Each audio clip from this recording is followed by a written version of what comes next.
Good evening, and thank you for joining us.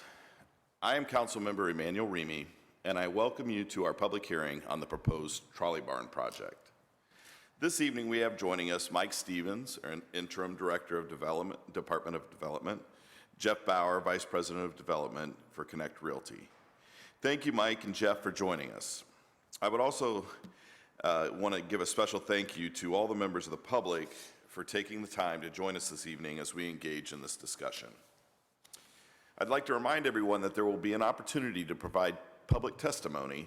If you would like to do so, please fill out a speaker slip. Each speaker will be limited to 3 minutes, and we will accept speaker slips until the end of the presentation.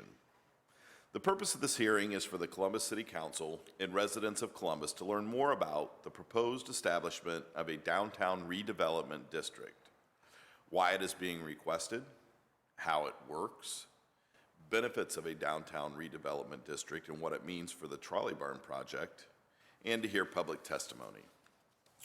According to Ohio Revised Code 570945.45, Section D, we have notified the public and all property owners within the downtown redevelopment district of this public hearing. What we know about the project so far is that the site is located in the 1600 block of Oak Street near Franklin Park. Neighborhood leaders have shared their concerns with the site as it currently sits and consider it a blight within the neighborhood. A blight that's existed for decades, generations even. It consists of 6 historic and vacant buildings previously used by the City of Columbus for its electric trolley system. And the proposed project will include a fresh food market, a restaurant, business incubators, a Columbus Brewing brew pub, and office space. There are also plans to develop 102 apartments across the street from the trolley barn project. 20% of those units will be designated as affordable housing for those making 80 to 100% of the area median income. Now I'll turn the floor over to Director Stevens for additional details and a presentation from the Department of Development. Director Stevens. Chairman Remy, thank you very much for holding this hearing this evening. We're excited about this new economic development tool we're introducing and happy to have this opportunity to walk through what the tool is and the impact to the trolley barn development. So in 2016, the state legislature created the Downtown Redevelopment District program, and it's designed to work in conjunction with the redevelopment of a historic building. It's a unique program that is provides funding to benefit the community in which the DRD is located, and it also allows the community to determine the best use of the funds over time. Unlike other economic development programs, it's really key to highlight that the city will engage the community to modify how these dollars are spent over time based on the evolving needs of the community. So every DRD is required to have an economic development plan that includes the purpose and the goals of the district, how the city will work with the business and property owners to achieve the goals of the district, and a plan for using the funding created by the DRD to promote economic development and job creation within that district. For the trolley barn, the goals that were identified in its economic development plan include renovating a historic trolley barn complex of buildings, increasing the neighborhood's access to fresh food, improve the neighborhood health indicators such as infant mortalities, diabetes, high blood pressure, and obesity, combat high poverty rates, unemployment, and high food stamp utilization, increase educational opportunities for nearby Columbus City School students, create a community asset that is affordable to all income levels, provide support for new minority businesses, add housing in the district that complements the neighborhood, which is also affordable, increase technology accessibility in the neighborhood, and continue to support the neighborhood revitalization. The Downtown Redevelopment District, is made up of properties located directly around the trolley barn. And the way this Downtown Redevelopment District will be funded is it will receive the trolley barn Downtown Redevelopment District will receive 70% of the increased value improvements to real property within the district. The proposed Downtown Redevelopment District will last for 30 years. Funding will be received by the city on a biannual basis, and an advisory committee will be formed to provide recommendations to the Director of Development on how funds from the DRD are spent annually. Schools and all other levy agencies continue to get the property taxes that they have been getting previously. Additional property taxes that are generated in the area are split between the DRD and the schools and other levy agencies at that 70-30% of the new tax generated. And the city has elected to form an advisory group to review the funding requests and recommend how the funds are spent annually.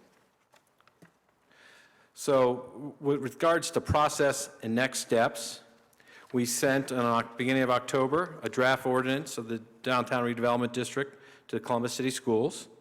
On October 18th, a notice of this public hearing was sent to all property owners within the Downtown Redevelopment District, as well as the members of the Area Commission, And then on November 6th, the Columbus City Schools had their first hearing of the Downtown Redevelopment District. So we're having our public hearing tonight, and next steps, Columbus City Schools is going to consider the Downtown Redevelopment District, and then we're hoping to have before City Council on December 16th the proposed legislation that would establish the Downtown Redevelopment District. I'd be happy to answer any questions that you have. Talk to us a little bit about the qualifications of this. I mean, we can't just, there has to be the historic component, there has to be some technology commitments as well. Can you talk a little bit about that? Yeah, so what makes this unique, and when it was established back in 2016, it really focused on those historic properties in areas that need to be revitalized. So to be able to set up this district and to redirect these taxes into that investment, you need to have a historic component to your building, but you also need to be making some investment in the technology in the area. So I know the developers worked with the schools on seeing what they can do to make investment on bringing high-speed access, high-speed internet access, as well as, but what's even more important, it's not required through the state code, but it's important for this project and why we've supported it and worked with council and through your leadership to understand how we're bringing fresh food to the community, how we're bringing affordability on the residential side. I think that's a critical component, while not required in this DRD, is one of our public policy priorities that we continue to push. Because when we're really looking at prosperity for all, you've got to have access to fresh foods, you've got to have affordable housing, and then there's got to be some programming around it that's going to wrap around it and continue to develop to help some of access to those health indicators that are important to a thriving neighborhood. What would you say, in this case, it's a revenue sharing agreement, but talk about, can you give us an example, like what the difference is between revenue sharing and a tax abatement, for instance? On this, the tax abatement is just typically reduced from the amount of property taxes that a property owner would have to pay. On this, we are redirecting those dollars where the schools are still getting a portion and the other levy agencies are still getting a portion, but we're taking the 70% and we're targeting those areas where we can make improvements to meet those goals that are set out in the economic development plan of the Downtown Redevelopment District. Yeah, the owner's still paying 100% of the taxes that they would pay. It's just that they're diverting it to back into that particular. A very targeted investment in this community, in this neighborhood to lift it up. All right, that's all the questions I have at the moment. Stay tuned, might be more. I will stay in the chambers. Thank you very much. Thank you, Director Stevens. Now I'll turn the floor over to Jeff Bauer for a presentation from Connect Realty, who is the developer of this project. Chairman Remy, thank you very much. And Director Stevens, appreciate your introduction. On behalf of my partner, Brad DeHaze, and myself, we appreciate you having this here tonight and taking the time. So I don't want to repeat everything that Director said, but I thought I would go over a real quick presentation to kind of orient you to the site in case you were concerned about that and some of the benefits. And we've been, as Director Stevens mentioned, we've been working very closely with the Columbus City School System as well. And as a matter of fact, presented to their board last week, or on November 6th, and their vote is coming up, as he mentioned, next Tuesday for support. So again, real quickly, the Trolley Barn area, and we have in green here just to locate kind of the proximity to East High School, because we're doing a lot of programs with the school district as it relates to East High School. But as Director Stevens mentioned, one of the requirements for DRD is 100 gig internet connectivity to our site, or to any site that wants to become a DRD eligible site. We have extended the offer to East High School that as we bring that 100 gig technology to our site, we're going to extend it to East High School as well. So next slide, please. Again, the historical significance of this building in the late 1800s, it was actually horse and buggy carriage. In the 1900s, it converted over to the electric cars, and most people don't realize that we did actually have an electric car system that went all the way out to Zanesville. As you can imagine, this was a very important hub of the city. And then in the last 60 years, really, as soon as the electric trolleys went away, this site has really been reduced to a brownfield, basically vacant for the last 10 years. Prior to the last 10 years, just multiple uses, but nothing of any significance. So again, today, we're very blighted. It is a food desert in the area. There are some environmental concerns on the site that we have, we have a plan to handle, but there are environmental issues that we need to work on. It does breed some crime. It's negatively impacting the property values in the area. And again, I think the key, it's pretty undevelopable the way it sits today, and it's producing little to no revenue to the Columbus City School District as it sits today. There's just an interior picture of one of the buildings. You can see that there have been some structural issues that we're aware of. Just for record, we do a lot of historical renovations. We're doing the municipal light plant project down at the end of Nationwide Boulevard, Long and Front Street, right across from the Coleman Government Center. So we're not afraid of this, but it is definitely, it's been vandalized. There has been some decay over the last few years. There's a picture of what it sits like today, fenced in, boarded up, graffiti, trash, that kind of stuff. So again, Director Stevens mentioned the blighted area in the food desert. That's what we're really focusing on, and the key part of our development is the East Market, which is similar to the North Market, and there'll be 19 fresh food stalls in the market. One of those stalls we've actually now also dedicated to Columbus City School District, so they'll have a stall that they will have for in perpetuity at the market that they can use. They have multiple ideas of how they want to use it, but we're dedicating one stall to them. The other stalls will be fresh food, butcher, produce, that kind of thing. And we're really focusing on this health and wellness. The areas you can see there, the trolley barn tract is in brown, and it exceeds all measurable areas of health and wellness of not only the city, but also the county and the state, and the United States. The future, we're going to bring back this historic landmark and put in this East Food Market or East Market, as well as some other uses, some office, and then the residential across the street. Here's a picture of what it looks like. The East Market is the building that's on the bottom left, kind of with a pitched roof. It's about a 25,000 square foot building that we're actually putting a basement in that will have food preparation, and then, as I mentioned earlier, 19 stalls. There will also be an eating area on the east end. In the middle is Columbus Brewing Company. They're going to do a restaurant, but more importantly, an innovation center. They're going to employ some people there, and they're going to do small batch. It's not going to become their main production facilities, obviously on Harrison Road, but they're going to do some smaller brewing there. They're already under lease. And then the far building on the far east side is what we call the East Car Barn, and that's about 22,000 square feet that we have a lease on that for some space, and then the remainder is going to be like flex office space. There's a picture of what the East Market will look like. That's looking from the west on Oak Street towards downtown. You can see there they'll be activated with a balcony and doors, and we're really excited about what we got. We got a lot of interest from tenants there. We've already have 3 or 4 signed up. There's an interior view.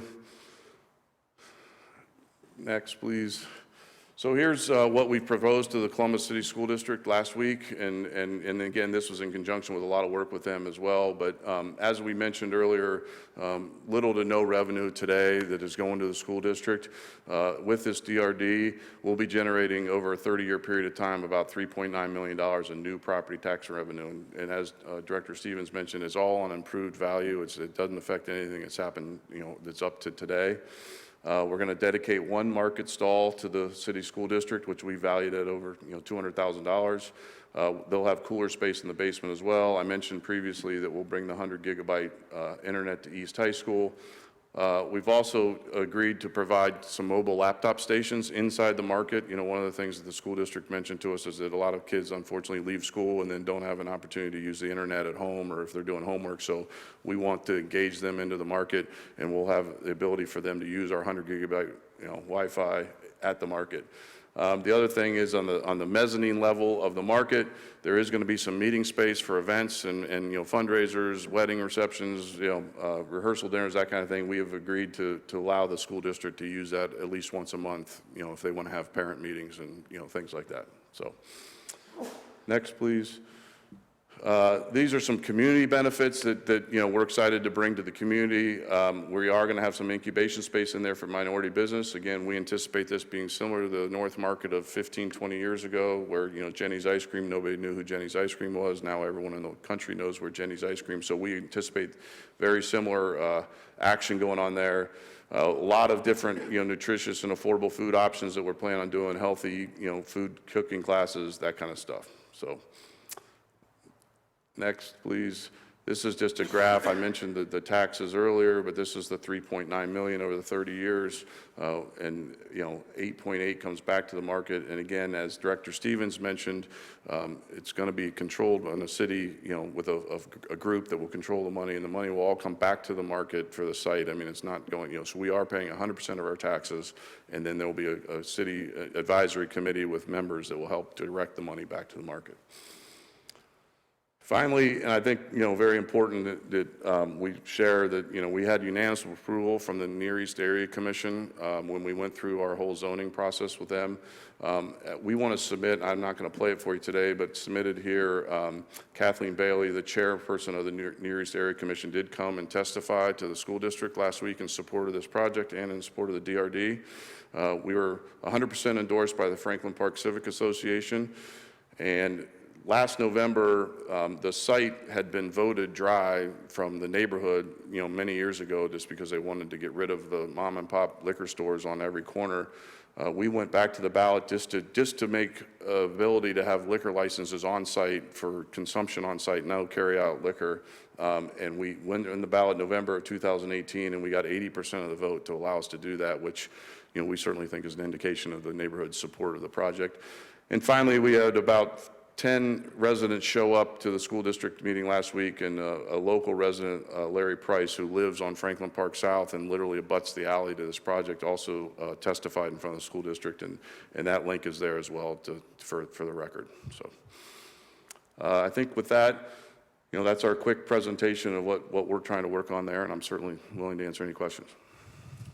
Thank you very much, Mr. Bauer. What's the time frame for the project? When, if all goes through, when we're going to see this? Immediate. So again, we are on a very tight time crunch. We're bringing in a lot of tax credit programs from not only federal but state.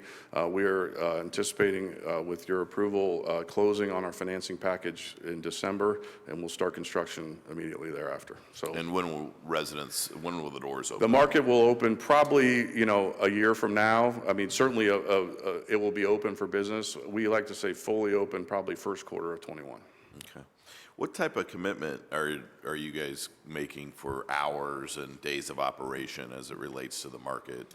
Will it be Monday through Friday, or will it be 7 days a week? It'll definitely be 7 days a week. And again, I think a little bit that has to do with the tenant mix in terms of, coffee shop versus, evening. But, I think our anticipated hours are, 8 to 8 at a minimum. And then again, dependent on what's going on. We already have a coffee shop that's asking us how can they open at 6, but there's obviously issues with one person opening at 6, and so. And what happens, 10 years from now, the whole concept just doesn't work anymore? I'm playing devil's advocate here, but if it didn't happen, we've made this commitment for 30 years, presumably. What would happen at that point? Fair question. And again, the way the ordinance has been written with Director Stevens and his staff and our council is that the DRD goes away if there's not a public fresh food market on site. Got it. Makes a lot of sense. That's really all the questions that I have for you at this point. Do we have any speakers? No? Okay. Just making sure. Okay. Thank you very much. Thank you very much. I appreciate anything else from you, Director? No, once again, I appreciate you holding this hearing. Well, I certainly want to thank both Director Stevens and Mr. Bauer for the opportunity to come down tonight to speak to us a little bit more about this project. My council colleagues and I will be working to fully understand, make sure that everybody's briefed and understand what this means, and certainly what this means to this project and to our East Side residents. I'd like to thank everyone in attendance for joining us this evening. I also want to recognize our CTV production team for helping us get this information out to those who could not physically join us this evening. Finally, I'd like to thank my team, Jeff Carter and Lucy Frank, and then Andrew Dyer from Columbus City Council, our Office of Legislative Research, Mark Lundeen, the administrator with the Department of Development, and the entire Department of Development itself. So this will conclude our hearing, and I want to thank everyone for participating, and I wish everybody a great evening. Thank you.